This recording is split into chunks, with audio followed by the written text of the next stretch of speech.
અમદાવાદથી સમાચાર સરખેજ વિસ્તારમાં ઝડપાયેલા હુક્કા બાર અંગે પોલીસ ફરિયાદ નોંધવામાં આવી।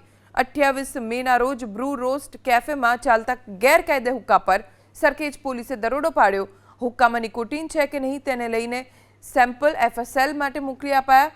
એફએસએલ રિપોર્ટમાં હુક્કામાં નિકોટીનની માત્રા મળી આવતા પોલીસે 2 લોકો સામે ગુનો નોંધ્યો છે।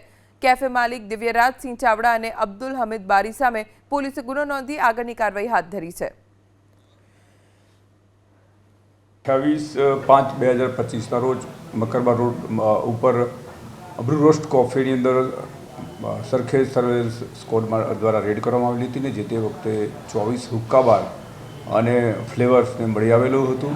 જે તે વખતે જામજોગ દાખલ કરવામાં આવી હતી અને કબજે કરેલ મુદ્દામાલ એફએસએલનું પરીક્ષણ મોકલવામાં આવેલું હતું।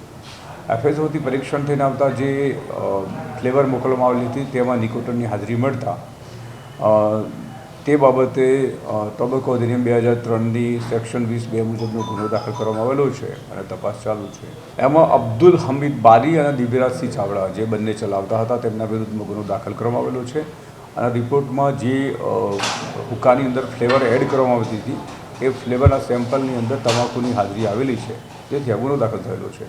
એમાં એવું છે જે તે વખતે જ્યારે હુક્કા બાર પકડ્યું એ વખતે આ લોકો હુક્કાની અંદર એક ફ્લેવર આવે છે એ ફ્લેવરના નામે એની અંદર તમાકુ એડ કરીને આપતા હતા અને કોઈ પણ વ્યક્તિ જાય તો એને એકાદ કલાક બેસાડતા હતા અને માણસ પ્રમાણે વેરિએશન પ્રમાણે પૈસા લેતા હતા।